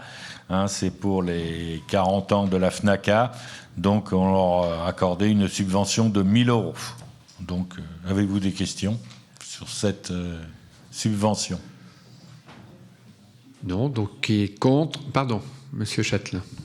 De manière plus générale, on s'aperçoit là, alors effectivement il y a la situation Covid cette année, mais il y a un certain nombre de subventions très différentes, plusieurs dizaines de milliers d'euros, 1 000 €, qui se font à chaque moment de l'année, et on ne voit pas trop quelle est un peu la politique de subvention de la ville. Est-ce qu'il y a un calendrier? Est-ce qu'il y a des critères qui sont établis en fonction, par exemple, du nombre d'adhérents, ou peu importe, mais quels sont un peu les critères qui font qu'une association va solliciter la ville? Est-ce que c'est parce qu'on s'est rencontré à un moment donné, on a rencontré tel ou tel élu, qu'on a évoqué une situation et que les choses se font comme ça? Ou est-ce qu'il y a une procédure pour l'ensemble de ces assos? Moi, je vais vous répondre uniquement au niveau du Covid. Les associations nous envoient un document comptable avec tous leurs détails. Lors du dernier conseil municipal, vous avez vu, je vous avais joint en annexe toute la demande de CCL avec tous les détails. Pour le Fairfair, vous avez le devis et je vous ai donné les explications. Il est évident que les montants sont totalement différents, ça dépend des besoins. Un CCL n'a pas les mêmes besoins qu'une association comme Fairfair qui a quand même pas mal de salariés. Maintenant, Monsieur Châtelain, je m'excuse, mais si la FNACA n'est pas capable d'anticiper les 40 ans, moi je ne suis pas au courant que c'est les 40 ans de la FNACA. C'est à eux de me le dire au moment, quand ils font leur budget, on leur demande le montant de la subvention. Donc qu'ils nous fassent une demande. Je peux vous dire que la FNACA nous a strictement rien dit. Alors, je pense qu'il savait que c'était les 40 ans. Bon, on l'a appris là et on agit. Voilà, on est proche de nos associations, donc on parle avec elles. Donc, effectivement, il y a deux points, en fait, dans votre question. Il y a la subvention récurrente qu'il y a chaque année, et puis il y a la subvention exceptionnelle.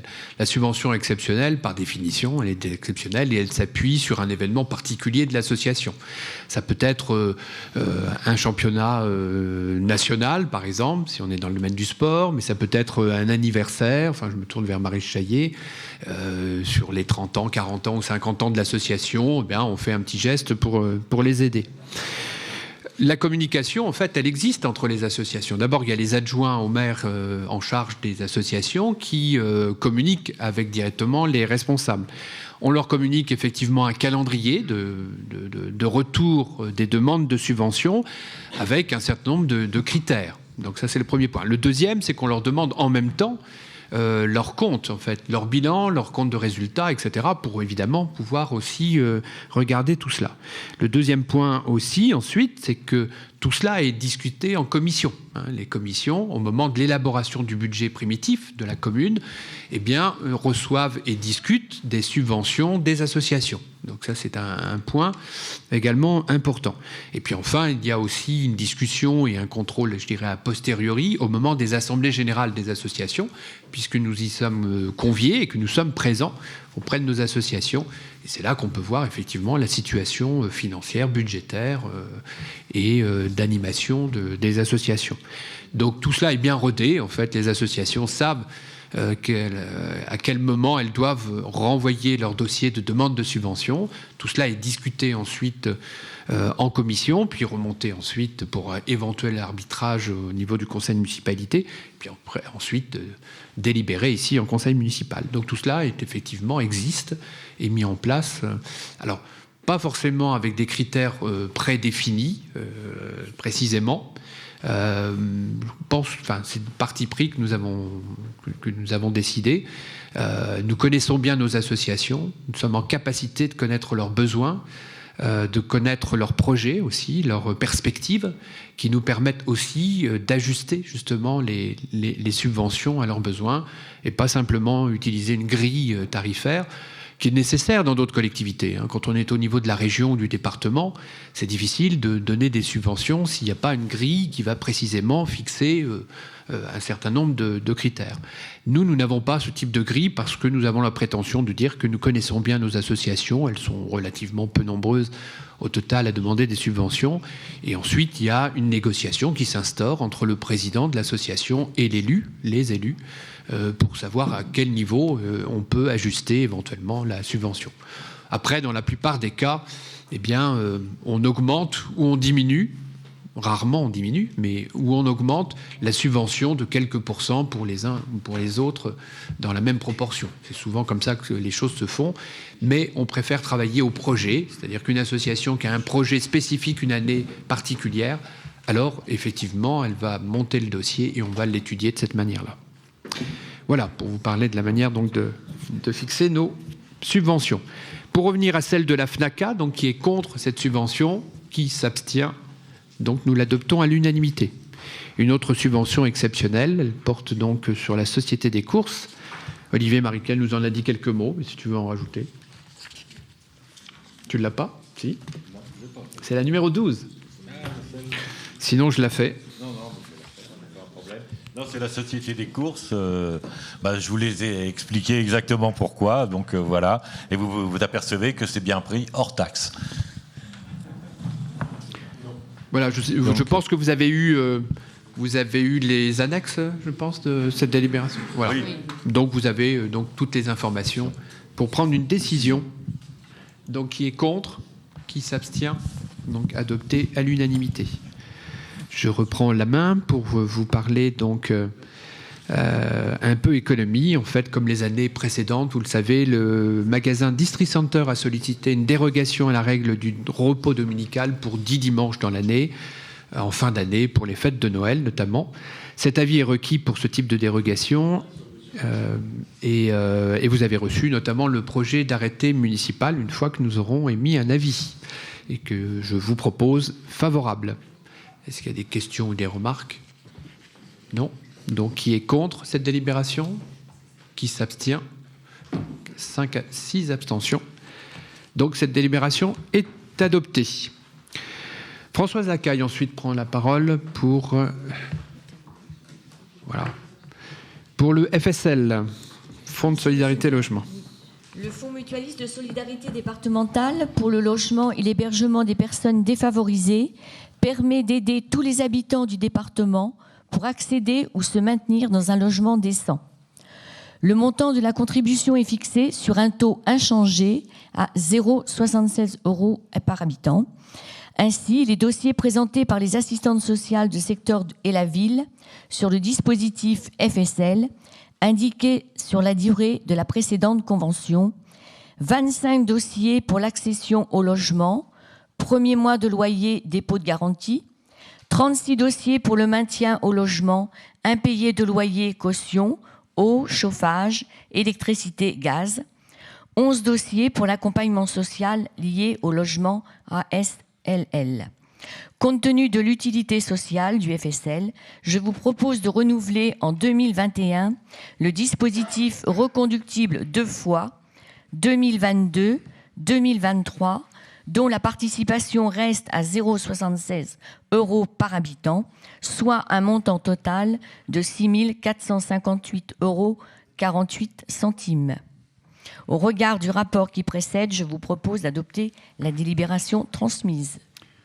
Voilà, c'est une délibération qu'on retrouve régulièrement puisqu'on était déjà adhérent. Donc c'est FSL pour les années 2021, 22, 23.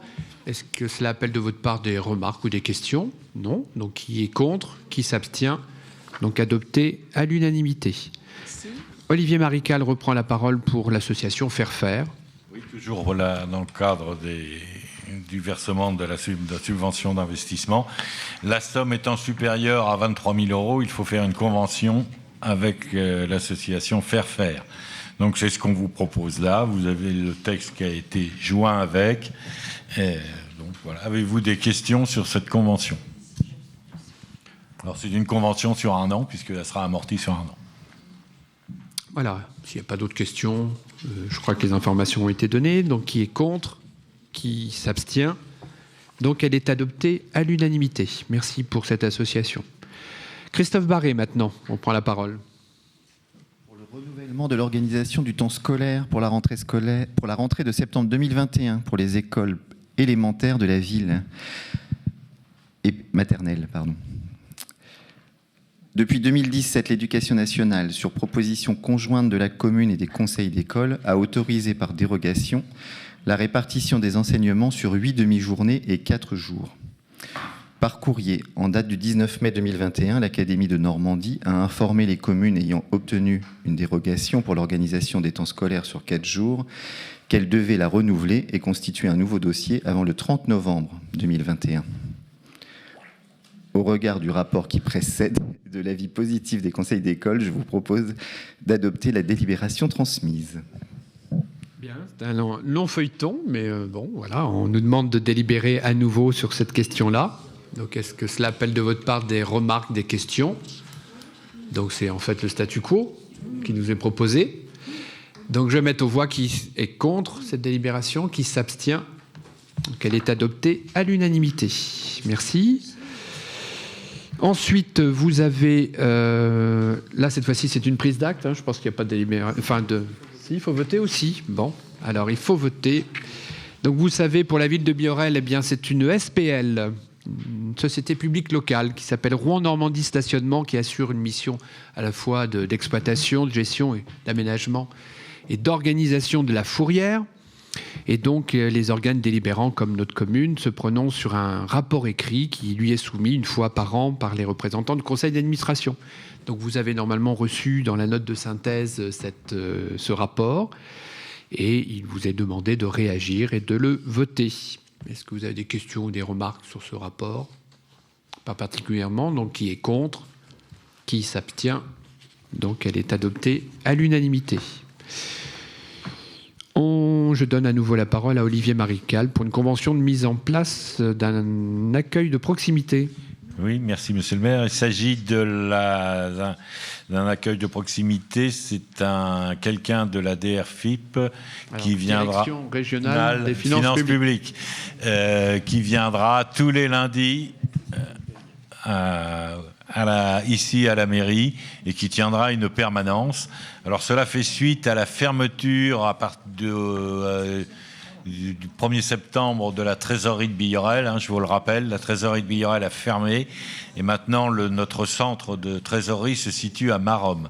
Donc pour compenser ça, la trésorerie, enfin la DRFIP, nous met à disposition une personne à tous les Biorelais le lundi qui peuvent venir poser les questions. Alors, c'est des questions sur tout ce qui est impôts, aussi bien les impôts particuliers, pas les entreprises, mais les impôts particuliers, les taxes foncières, taxes d'habitation. Si vous avez des questions, si les Biorelais ont des questions sur ces sujets, ils peuvent très bien venir le voir. Je peux vous dire qu'il était là lundi et qu'il a déjà vu quand même pas mal de monde sur le foncier. Alors, c'est quand même Par rapport à la trésorerie de Billorel, je dirais qu'il y a quand même un avantage pour tout ce qui est taxes d'habitation et taxes foncières. C'est-à-dire que la trésorerie de Billorel ne nous répondait jamais, ou presque pas, sur les taxes foncières. Elle nous renvoyait à la DRFIP qui est Jean Moulin. Donc là, maintenant, on a quelqu'un qui recevra les doléances et qui vous répondra dans en principe, 4-5 jours, automatiquement. Bien. Oui, Monsieur Boulan. Oui, donc avec cette fermeture de la trésorerie, on a encore un exemple de disparition d'un service public. Donc bien sûr, c'est une trésorerie, hein, c'est jamais agréable quand on va en trésorerie, c'est plutôt pour parler d'impôts, etc. Mais voilà, quand je vois dans les considérants de la délibération que le gouvernement actuel a engagé une démarche concertée qui vise à renforcer la présence de la Direction générale des finances publiques dans les territoires en augmentant significativement le nombre de points de contact pour les usagers. La première mesure de cette réforme consiste en la fermeture de la trésorerie de Billorel.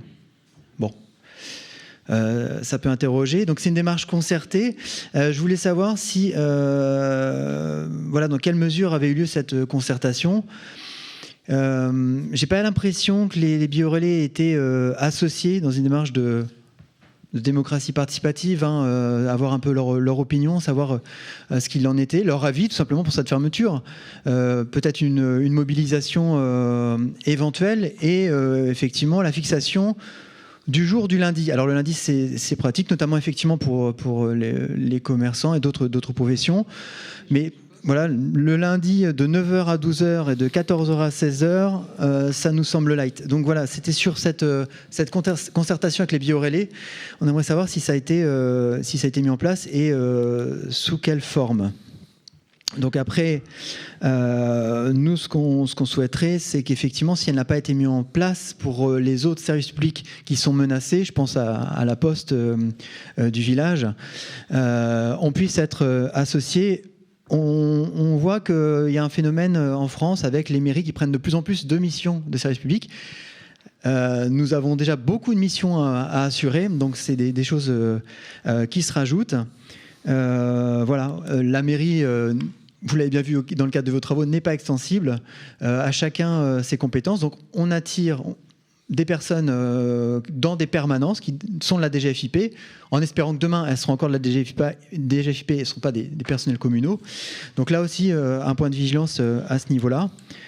Après, en matière de disparition de services publics, j'ai toujours ce petit regret que vous ayez transféré l'instruction des autorisations d'urbanisme et permis de construire à la métropole. Effectivement, on a des agents ici qui accueillent, qui prennent les récépissés, mais les instructeurs, ceux qui font les arrêtés que vous signez, ne sont plus en mairie.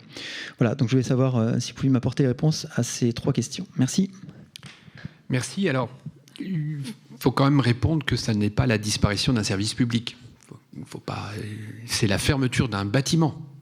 Mais le service en tant que tel est toujours maintenu. Donc il ne faut pas non plus transformer. Oui, faut pas transformer les choses. On ne recevait pas non plus à la trésorerie tous les jours au fil de l'eau non plus. Donc moi je ne dis pas qu'il y a la disparition d'un service public. Il y a une évolution d'un service public. Vous pouvez considérer que c'est une mauvaise évolution, mais on ne peut pas dire qu'il est supprimé. Donc c'est le premier point. Le deuxième point que je veux vous dire, c'est que ça n'est pas l'initiative de la commune.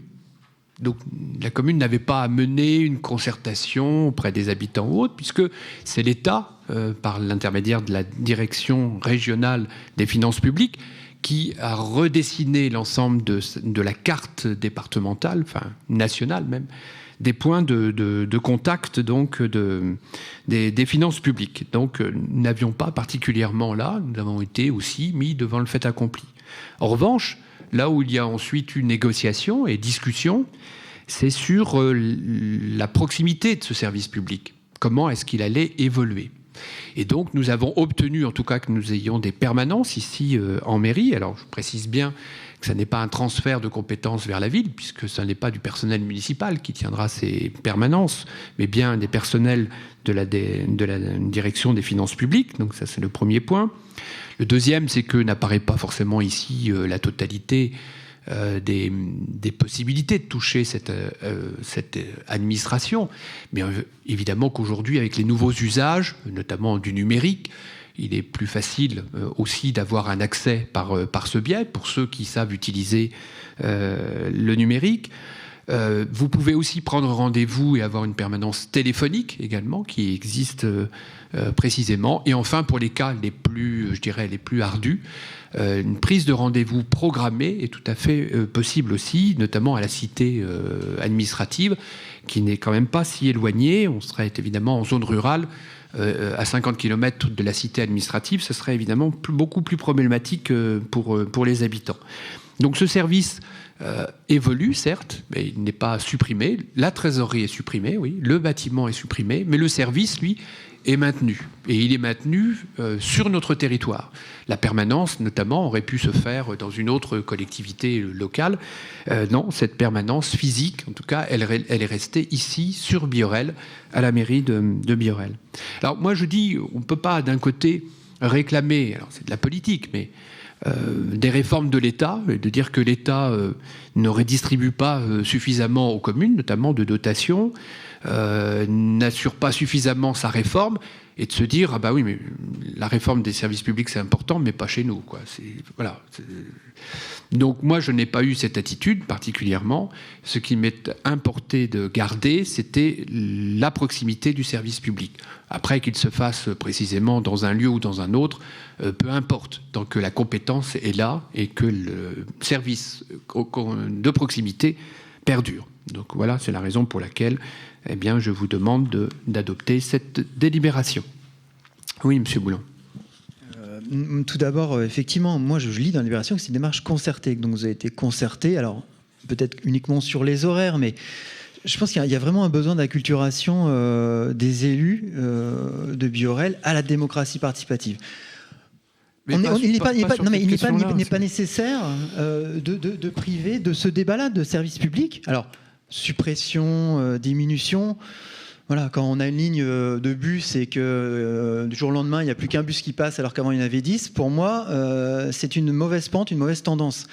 Quand dans un bureau de poste, c'est souvent leur technique, ils réduisent les horaires, après ils sortent leurs statistiques en disant, vous voyez, on n'a plus de fréquentation, donc on va fermer, on va réduire. Non, la réduction des horaires se fait différemment. Mais... Ça, c'est souvent le... Je l'ai vécu professionnellement dans 2 communes différentes. Et donc, voilà, je reviens sur... Il ne faut pas avoir peur de soumettre toutes les questions qu'on souhaite à la population. Elle est intéressée par tout. Et effectivement, si demain on dit la trésorerie va fermer, qu'est-ce que vous en pensez ? La population aussi doit être acculturée à cette démocratie un peu plus directe. Si demain on a 2 réponses, peut-être que après-demain on aura plusieurs, et c'est comme ça qu'on reconstruit une citoyenneté locale. Moi, voilà, il ne faut pas avoir peur de poser les questions sur n'importe quel support aux habitants, en disant votre trésorerie va fermer, où voulez-vous mettre le curseur ? Voulez-vous mobiliser ? Vous êtes d'accord et vous comprenez effectivement la politique gouvernementale comme vous, monsieur le maire, en disant effectivement, nous, on ne peut pas demander à ce qu'il y ait moins de dépenses publiques et maintenir des trésoreries.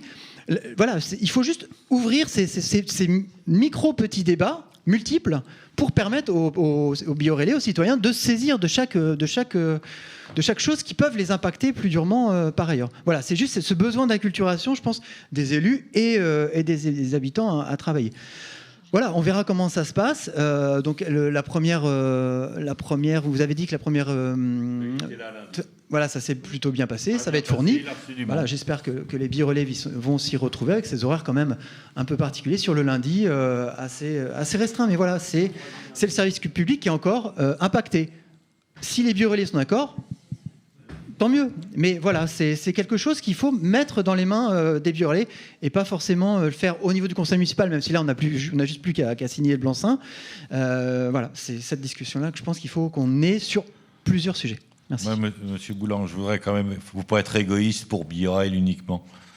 Parce que la trésorerie de Biorel, ça couvrait Bois-Guillaume et les autres. Et je peux vous dire qu'à Bois-Guillaume, il y a une permanence qui sera faite toutes les semaines, comme à Biorel. Les Bois-Guillaumais n'auront pas besoin de venir à Biorel. Et Isnoville aussi, certainement.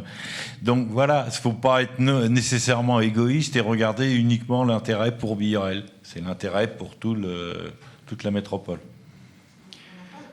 Voilà, en tout cas, je réfute... On n'a pas eu l'information de la répartition de ces bureaux dans les différentes communes.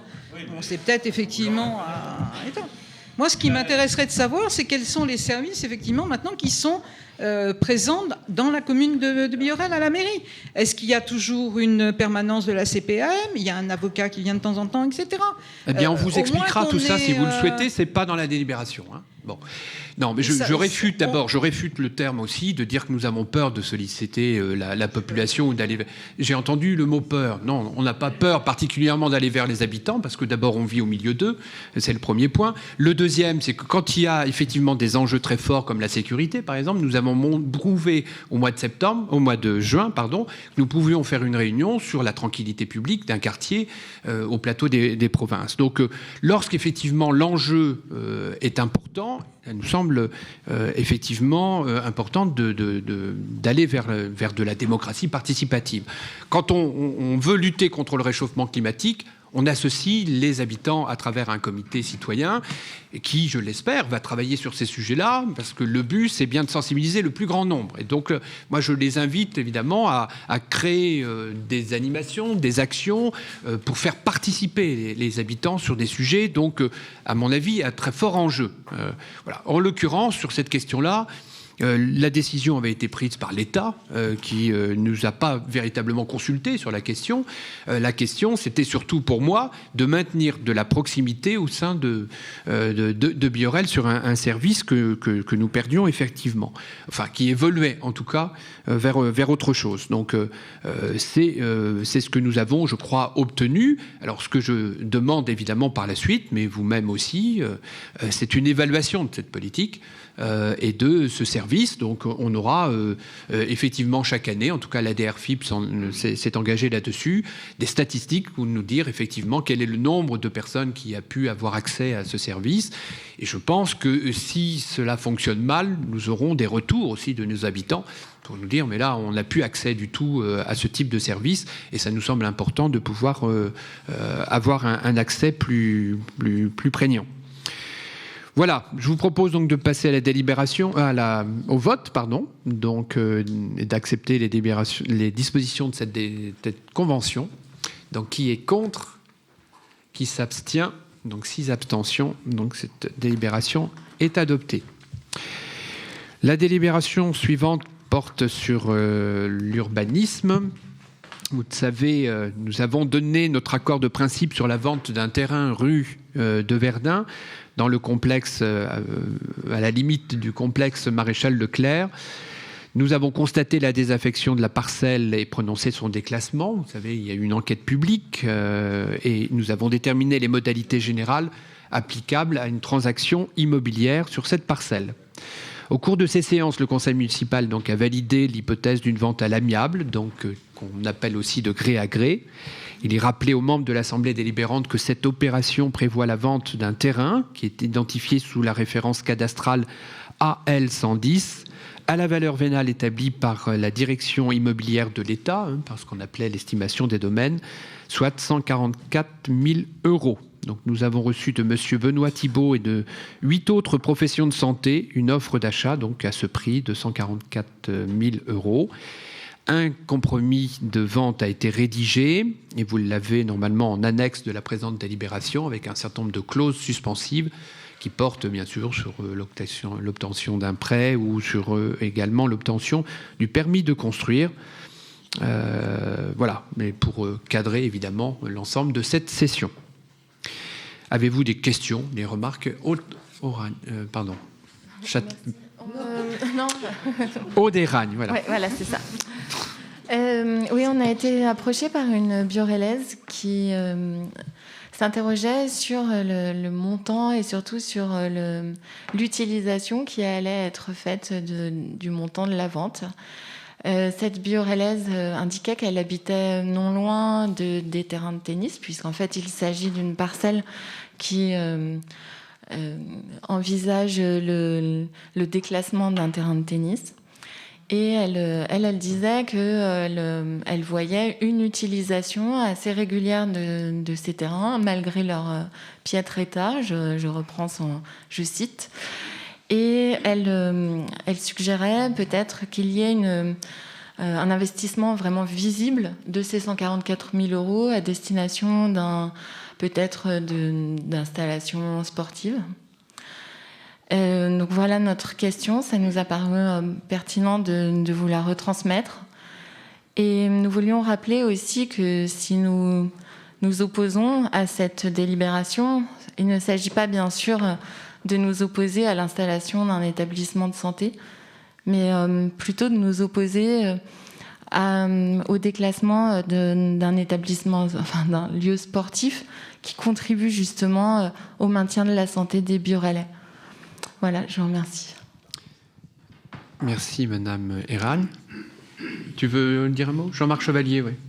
Je ne sais pas si ça fonctionne. Oui, juste un mot sur les terrains de tennis. Effectivement, la personne qui vous a contacté, je confirme, les terrains sont dans un état catastrophique, puisqu'en fait, ils sont d'origine. Donc, ils ont plus de 40 ans. Donc, c'est vous dire l'état des rebonds de la surface. Bien. En revanche, ce qu'il faut savoir aussi, c'est que ces terrains sont usités par beaucoup de gens qui n'habitent pas forcément la commune de Biorel. Donc c'est quand même quelque chose qu'il faut prendre en compte. C'est-à-dire qu'en fait, ces terrains, c'est du tout venant. C'est-à-dire on va jouer dès que c'est disponible et quand il fait à peu près beau. Mais ce ne sont pas véritablement des surfaces qui sont dédiées à des Biorelais. Donc que l'habitante dise « ça serait bien qu'on dédie la somme de la vente pour une pratique sportive à venir, pourquoi pas ? Mais en l'occurrence, vous savez très bien pourquoi on va vendre cette parcelle. C'est pour y faire du stationnement. Je pense que le maire va s'exprimer sur le sujet. Mais je pense que c'était important que vous sachiez que non seulement la surface, elle est complètement morte, il faut être clair, et en plus qu'elle n'est pas usitée par des Biorélais, loin s'en faut. Voilà, il est rare dans beaucoup de communes qu'un terrain de tennis soit en accès libre. En règle générale, les terrains de tennis, ils sont accessibles par les associations, ils sont fermés, ils sont réglementés, etc. Donc en réalité, ces deux terrains étaient désaffectés, n'étaient pas véritablement affectés à une association et la pratique du tennis était totalement libre sur un terrain d'ailleurs qui n'avait jamais été entretenu parce que l'association GCOB Tennis ne les utilisait plus depuis une quarantaine d'années. Donc ça, c'est le premier point. Le deuxième, c'est que le premier terrain de tennis va être effectivement impacté par ce projet, mais le deuxième, celui qui se situe le plus proche de l'hippodrome, lui ne sera pas impacté, en tout cas dans un premier temps. Donc il y aura toujours la possibilité d'aller jouer quelques balles sur ce deuxième terrain. Ensuite, vous savez comment s'articule un budget communal. C'est-à-dire que là, cette somme-là ne peut pas être fléchée directement sur un budget sportif. Alors ça ne veut pas dire que dans le budget primitif de l'année prochaine, il n'y aura pas d'investissement sportif qui pourront peut-être correspondre aux 144 000 €. Mais en tout cas, on ne peut pas flécher. Ça n'est pas possible en tant que tel dans la comptabilité de dire que ces 144 000 € seront dédiés à un investissement sportif. Quoi qu'il en soit, je crois qu'on a démontré depuis de nombreuses années, voire décennies, que le taux d'équipement sportif sur la commune est important, hein, puisqu'on a plusieurs gymnases, plusieurs salles de sport, une salle de tennis de table, enfin, l'espace de tennistique d'ailleurs a été rénové également, on a une salle de tennis couvert. Donc on a beaucoup d'équipements qu'il faut entretenir et il est certain qu'une partie de notre budget, en tout cas, d'investissement chaque année est fléchée aussi sur des investissements sportifs. Donc cette somme, effectivement, elle reviendra très, très certainement dans le budget sportif de l'année prochaine, en tout cas. Voilà, Monsieur Boulan, oui. C'est par rapport aux 40 ans que vous évoquez. Jusqu'en 2016, des familles biorélaises jouaient sur ces terrains. Donc effectivement, toute la la subtilité de la procédure des désaffectation déclassement. La désaffectation, en fait, c'est une commune qui n'entretient plus volontairement un bien pour après constater une désaffectation et après procéder au déclassement. Donc jusqu'en 2016, ça fait pas 40 ans que c'est pas entretenu ou c'est pas utilisé. Jusqu'en 2016, des familles biorélaises ou non jouaient dessus. Et si c'était pas des familles biorélaises, elles venaient consommer dans les commerces comme les anciens usagers de la piscine qui venaient par milliers et qui venaient faire leurs courses ici. Pas forcément non plus. Je ne sais pas si on m'entend. Sur les terrains de tennis en question, je tiens juste à vous rappeler un petit peu l'histoire, mais vous ne connaissez pas. À l'époque où les terrains de tennis au complexe Maréchal Leclerc n'ont plus été usités par le club de tennis même de Biorel, eh bien c'est quand Yannick Noah a gagné à Roland-Garros. C'est-à-dire qu'on y a construit des terrains de tennis au domaine du chapitre, d'accord, avec une salle de tennis couverte. Et pour le coup, effectivement, le club de tennis de Biorel ne s'est plus orienté vers ces terrains extérieurs. Et pour le coup, effectivement, à l'époque, il n'était plus intéressé. Et la ville, mais c'est de longue date, hein, je suis désolé de le dire et de le rappeler, eh bien, pour le coup, effectivement, les terrains sont restés en l'état. Effectivement, il n'y a pas eu d'investissement de la ville. C'est pas l'équipe municipale actuelle, et je ne condamne pas celle qui est la précédente, mais ça a été un choix qui a été fait à l'époque. Donc l'histoire du tennis à Biorel, c'est ça. Et effectivement, le maire l'a dit il y a 30 secondes, c'est que il y a peu de communes, voire quasiment pas, de communes en France où on peut jouer au tennis gratuitement. Il n'empêche, c'est une réalité. Elle aurait pu être une de ces communes-là. Mais qui enlevait et remettait le filet, en fait C'est la ville de Biorel. Donc il y avait des choses quand même. Vous faisiez, une fois, tout à fait. Voilà, vous faisiez des choses. Ces terrains, vous les entreteniez, vous les fissures, ça se voyait. Vous aviez agi là-dessus. Alors après, il y a des affectations qui a été programmées, dont acte. Mais la désaffectation d'avoir des terrains ouverts de tennis n'est pas liée à la situation que vous décrivez, c'est ça que je veux dire. Bien sûr, mais vous l'avez, à un moment ou à un autre, vous avez suppléé au déficit d'entretien et d'usage du tennis. Et c'était très bien, il y avait des familles qui venaient jouer gratuitement comme d'autres sports.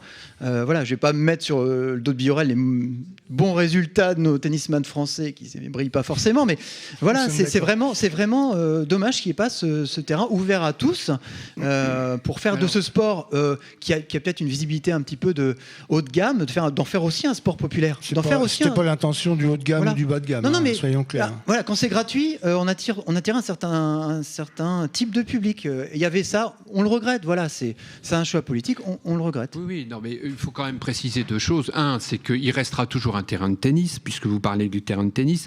Et puis que deux, le projet est surtout élaboré sur une grande partie d'un parking non aménagé.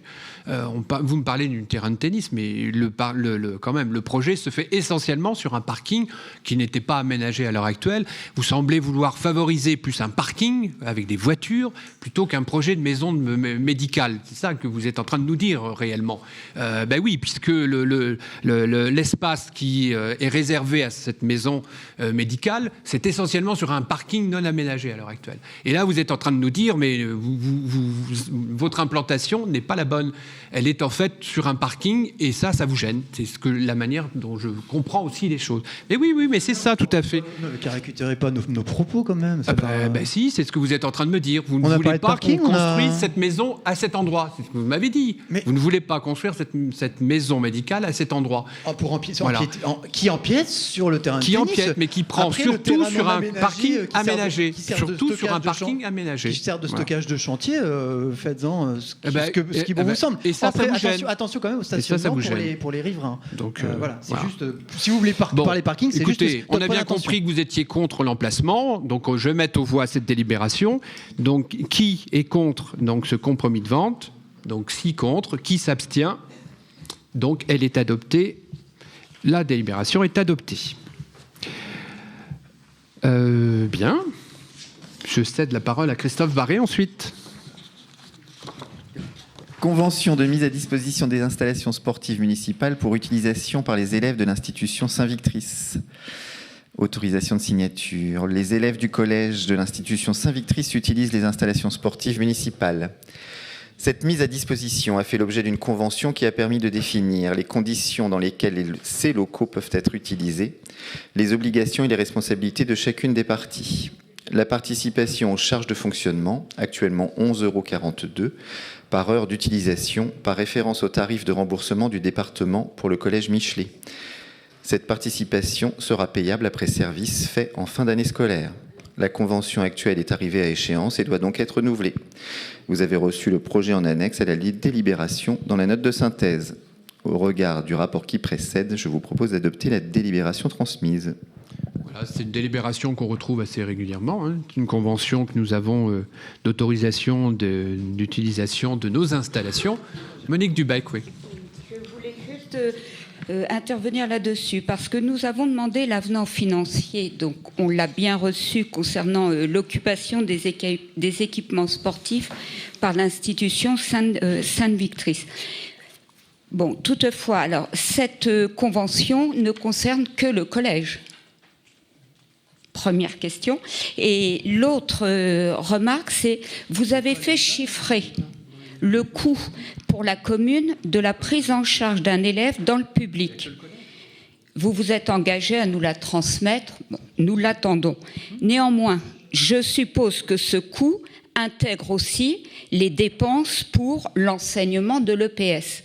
Donc, pourquoi ne pas profiter de cette étude pour réévaluer la participation aux charges de fonctionnement des installations sportives dans cette nouvelle convention, sans garder justement ce tarif qui est décidé par le département, puisque l'étude a été faite concernant le coût d'un élève. Donc je suppose que là aussi, concernant l'enseignement de l'EPS, ça a été chiffré. Donc pourquoi ne pas profiter de cette étude pour réévaluer, puisque la convention qui va être signée, elle va être signée pour 3 ans là.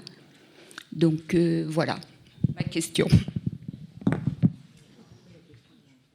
Est-ce qu'il y a une réponse Oui. À donner à Monique Dubec, c'est qu'en fait, les 11,42 € qui font référence à la Convention sont alignés effectivement sur le prix qui est payé par le public. Donc en fait, on met à égalité le public et le privé. Ni plus ni moins. Oui, mais justement, là, nous devons maintenant faire payer le coût réel pour tout ce qui est établissement privé. C'est bien ce qui est prévu. Donc, pourquoi pourquoi ne pas le faire aussi au niveau de l'enseignement de l'EPS et l'utilisation Oui. En fait, vous avez raison, on pourrait effectivement l'adapter, mais le coût horaire est quasiment identique en fait à l'étude qui a été faite. On est dans les mêmes eaux précisément. Nous n'avons pas vu l'étude, donc c'est pour ça qu'on se permet de poser la question. Oui. Donc on est dans les mêmes à quelques centimes près, on est dans la même chose. Donc oui, M. Boulan. Oui, donc c'est calé sur le public. Il faut savoir que le département, je dirais, c'est toujours un moment un peu compliqué avec les collectivités parce que il fixe un petit peu unilatéralement le coût horaire. Hein. Et il a tendance à grignoter un petit peu. Donc ces 11,42 € ne correspondent plus forcément à un coût exact par commune. Donc effectivement, on peut se poser la question pour les établissements privés, est-ce qu'on aligne sur le public ? Il y a une certaine égalité à avoir quand même, mais ça ne correspond plus au coût réel puisque le département grignote chaque année.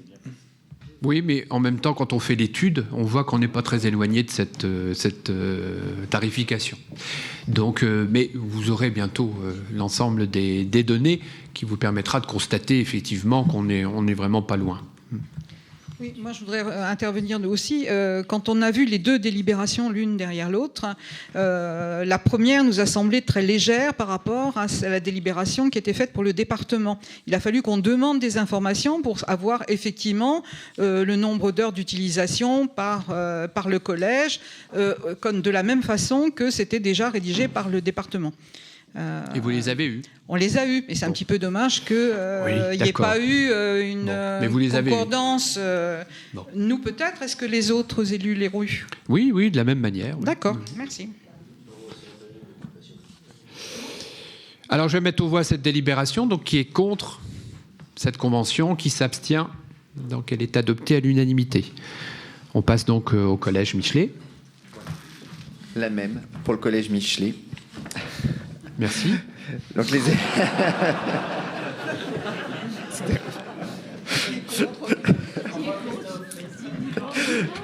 les équipements sportifs Biorélais sont mis à contribution pour la pratique de l'EPS du collège public Michelet, en plus des écoles primaires dont la compétence est municipale. Une convention tripartite entre le département, le collège et la ville a été signée pour les années 2018 à 2021, arrivée à échéance. Une nouvelle convention doit donc être signée. Vous avez reçu le projet en annexe de la délibération dans la note de synthèse. Je vous propose d'autoriser Monsieur le maire à signer l'avenant financier pour l'année scolaire 2020-2021 et la nouvelle convention tripartite 2021-2024 et donc d'adopter la délibération transmise. À 11,42 €. Monique Dubec, oui. Tout à l'heure, je demandais, la convention là, dont on parlait pour Saint-Victrice, c'était bien pour le collège. Bon. Oui. Et pour le primaire, il y a aussi une utilisation. Bon. Et donc là, pour le coup, il faut que ce soit chiffré selon l'étude que vous avez diligentée. Oui, merci. Je ne sais pas d'ailleurs si l'école Notre-Dame, combien elle a un créneau, oui, donc ça ne va pas chercher très loin non plus. Ah non, Saint-Victrice. Plus que ça Pour moi, le primaire de Saint-Victrice...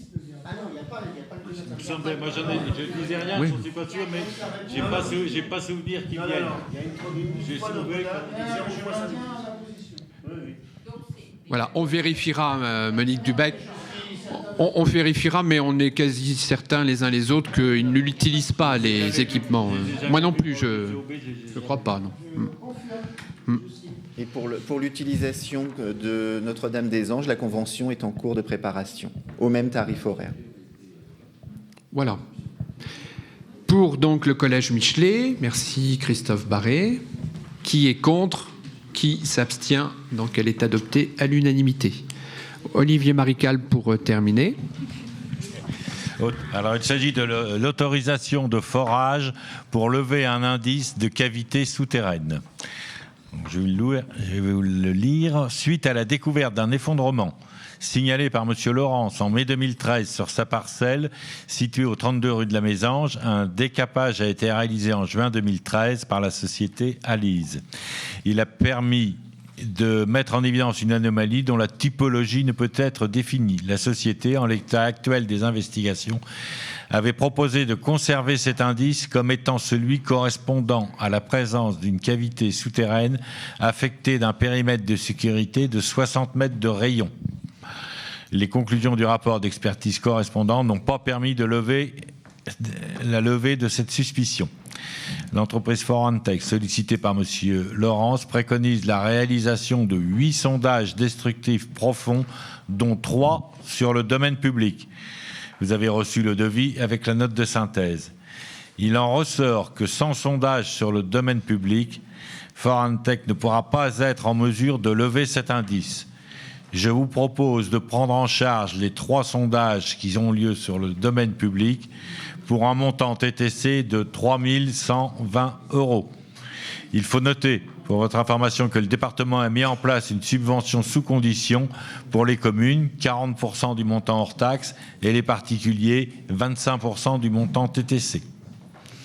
Avez-vous des questions? Oui, Monsieur Boulan. Donc l'effondrement a eu lieu en 2013. Notre première question, c'était pourquoi on s'intéresse à la levée de cet indice en 2021. Est-ce que ce monsieur a prévu peut-être de vendre sa maison?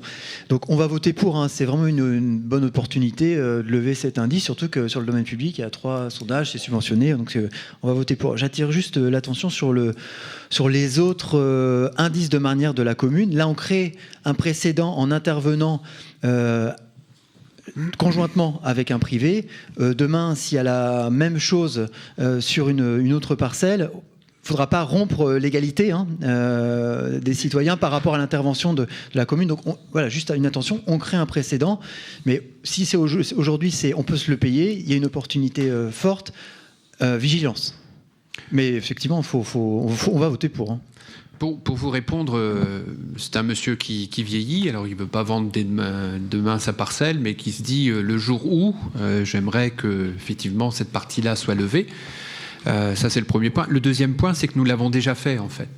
Des habitants du chapitre s'étaient fédérés en association, et sur la partie domaine public, eh bien, nous avions accepté de financer les quelques forages. Il y en avait quand même eu un certain nombre. Je ne sais plus si quelqu'un a encore l'historique ici. Donc on pourrait vous les donner éventuellement, mais c'est vrai que, alors on n'a pas tant d'indices que cela. On n'est pas à Bois-Guillaume où il y a beaucoup d'indices à lever. Il nous en reste assez peu, mais à chaque fois, on a essayé de soutenir les habitants lorsqu'ils avaient cette démarche donc de lever une partie, tout ou partie même parfois, de la présomption de marnière. Donc nous l'avons déjà fait. C'était par rapport à une association d'habitants. Et je pense qu'on ne prend pas trop de risques financiers parce qu'il reste assez peu aujourd'hui d'indices vraiment sur le domaine public.